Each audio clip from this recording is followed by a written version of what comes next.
blur you out. It's up to you. Totally up to you. We're having a nice, friendly conversation here, aren't we? Nothing untoward. Having a friendly conversation. Good man, because I can see. I think I personally believe you're just hanging about there because you believe in that. You've had an experience. I'm not one to throw water on that experience.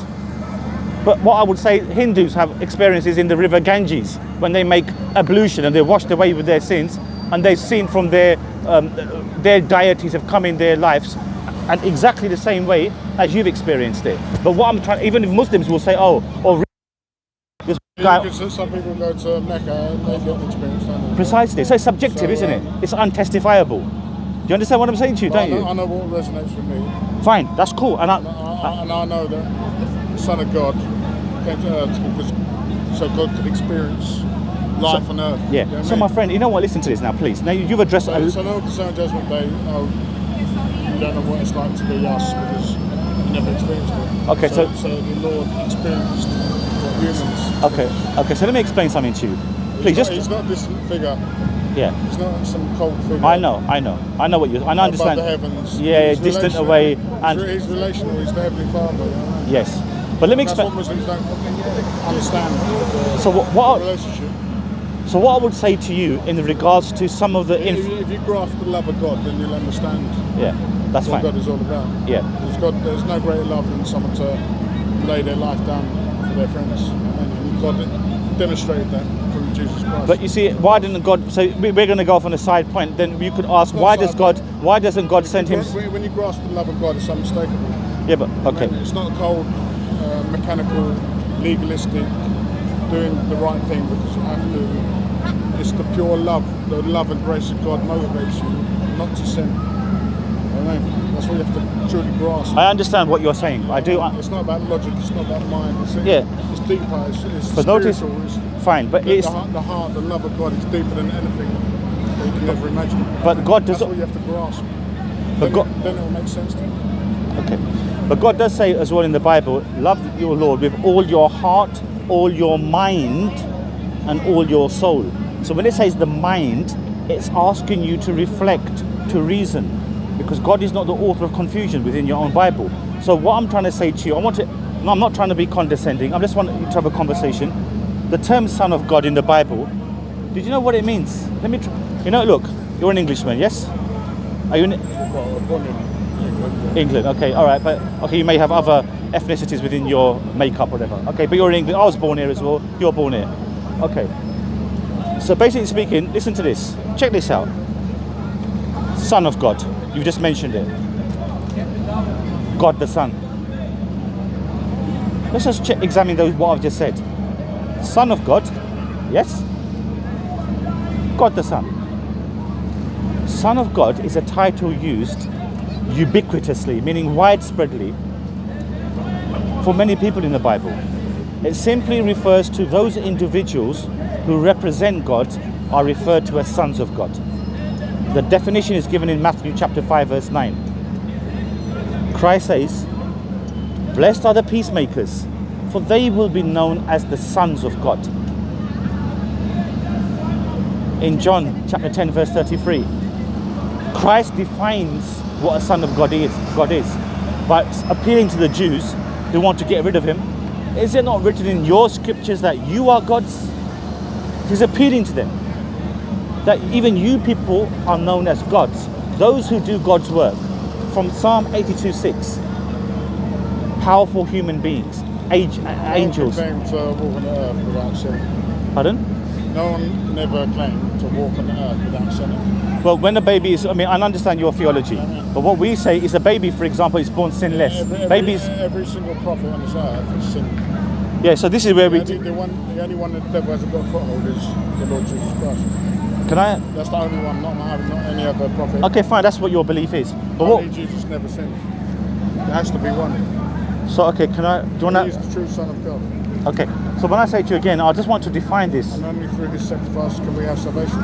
Okay, fine, that's your belief. Sins lead to death. Okay, so that's your belief. Okay, now listen, I'm here to... If you take somebody's life, all the good deeds in the world cannot go up to that level. You cannot pay for that life.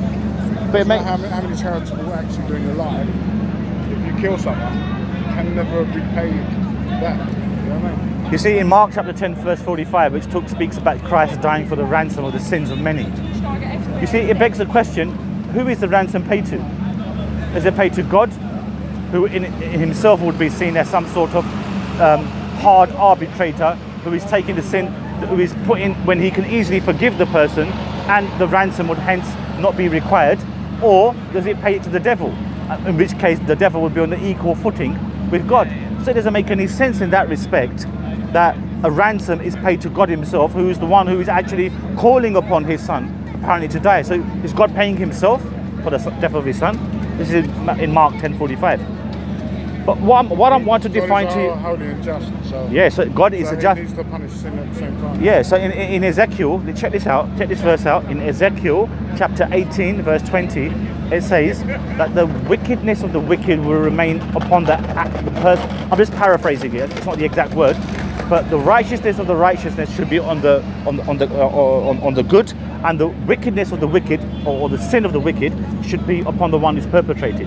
It does not. You don't have inheritance of sin. In Psalm chapter 40, verse 6, it says, and I'll give you the reference. Psalm chapter 40, verse 6, it says, God detests human sacrifice and does not require it. I'll repeat that once more. This will be recorded. You can check it out later to see if I've misquoted anything or I've tried to pull your leg over or something. So it's clear from the Old Testament that God detests human sacrifice. The terms. Yeah, human sacrifice. Pardon? Yeah, he's outlawed human sacrifice. Yes. Obviously, he detests it because it's wicked. Sorry? He detests human sacrifice because it's wicked. Exactly. But so we know then Christ laid down his life himself. But we say that, but that's something. There's a discrepancy within that. If somebody saves you from a building on fire and gives their life up to save your life, that's not human sacrifice. He sacrificed himself to save you. But it appears to me you're distorting. I don't believe I shall tell you why. It's not human sacrifice for the sake of appeasing the gods. Okay, shall I tell you why now? He laid down his life to save mankind. But you know this. So you can't conflate the two together. You know what I mean? So this is mentioned in John's Gospel. But see what John is doing, he's read Mark's Gospel, where Christ says, take this burden of cup away from me. For this, not this for this purpose that I've come. Let me try to understand where I'm coming from. But John, having read into Mark's account, finds that problematic, and then he changes Mark's account by saying, is it for this reason that I've come? No, it's for this very reason that I have come. Whereas in Mark's account, he says, take this cup away from me, for I do not want to go. And Hebrews 5:7. He said, not my will, but your will. So that means if he willed it, then he simply wouldn't do it. But it carries on. He still went through it because it was.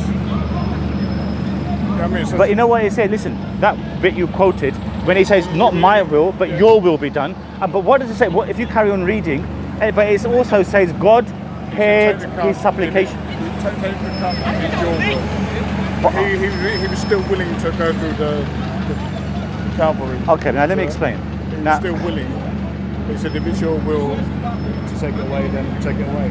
So if that was his will, and he accepted, but the Father's will was for him to carry on. Okay, but if that was his will, and you're saying he accepts it, that's what you're saying, aren't you? But he was, you know what I mean? You said that. You just said that just now, that he accepts it. You said that, although it's.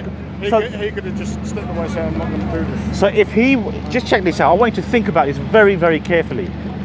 If this was the case, and he accepts that this was God's will, even though he doesn't want to go through with it, then it begs the question, and think about this carefully, my friend. When he's on the cross, why is he then saying as his final words, why, God, my Lord, why have you forsaken me? He wouldn't have said that otherwise. Then, does that make any sense to you whatsoever? That he begs God initially to be saved, but then he says, no, not do my will, but what your will is. So that means what you said is that he was happy then to go ahead with it. But then he says on the cross, right, last thing, why have you forsaken me? That makes no sense at all. The Father cannot look upon sin, and at that moment that Jesus takes the weight of the world, the sins of the world, God is a holy God. He had to be separate from the Son. So he had to, I mean, that's why he said, forsaken me. It's like spiritual separation. And that point he took the sins of the world. So that's why he said, my God, why have you forsaken me? I don't He understand. took it at that moment in time. He took the sins of the whole world, so God couldn't look upon him. But if he's doing that, There was a separation at that point. but even As if, he took the sins of the world, but that's still the separation. Shall I tell you why that doesn't make sense? Because you said to me, listen carefully, I'll repeat it again so there's no confusion. In Hebrews, where Jesus begs God, take this burden of cup away from me. And then they said, but do not do my will, but your will be done. But if you carry on reading, it says God hears his supplication. Because Hebrews 5:7 is quoted in Psalm 116. I'll repeat that once more to you. If you read Hebrews 5:7 and just analyze Psalm 116, where it says he begs God, and then God hears and delivers him from his ordeal. Deliver means, as you know, saves from that ordeal that he's going through. In Psalms, King David. No. David. But what I'm saying is, this is referred as a typology. It's a double meaning. Christians commonly like to refute that Psalms is in reference to David, but it's also in reference to Christ, called a double typology. Have you heard of that word? I think you were at that debate with Michael Brown and Zakir Hussain. This is a common term. Typology means, in essence, so typology literally means something which has a double meaning. It has one meaning on here, but it's a double meaning to it. So this is what you guys believe. You believe, but there's a typology in Psalm. But what I've just told you in Psalm... There's like a lot of the Old Testament has So what I'm trying to tell you, first of all, from the Hebrews, that he doesn't want to die, which don't you think is rather odd? Can I say something to you? Sure. Check this out. And I'm not trying to put any doubts on you, and I'm not trying to poison your mind. I want you to think, that's all. Nothing else. I've got a lot of years of experience. I'm sure you have. I've seen you. That's why I came and approached you. I've had Muslim friends. You know what I mean? Yeah. You see, it's just... I've visited mosques. I've seen it all. That's fine. That's fine. And I've got experience in Islam. Hey, you know, whatever you decide. I know what resonates with me. I know what is true. What I believe with my whole heart is true. Okay, fine. And neither am I here to convert you. All I want you to do is think. That's it. No more. Nothing else. That's all. I give thought to all things. Okay, that's fine. So, I keep an open mind. I don't. Thank you. I appreciate that. I mean, that's good. You know, you should always be open. No matter. Listen to me. You know, whatever you believe, it's up to you. It's your choice, not my choice. No one else's choice. You stick to whatever you believe. All I want to do is to make you understand. Son of God means one who represents God. I've seen it, I know, but it's so... Okay. It's in your heart. It's very deep. It's very deep. Okay, so I've enjoyed speaking. Right. You're a nice guy, you are. Okay, and you take care of yourself. Okay, you take care.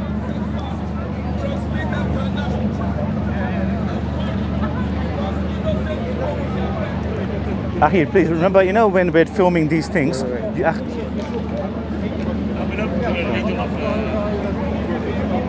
Ahir, remember, we must, you know,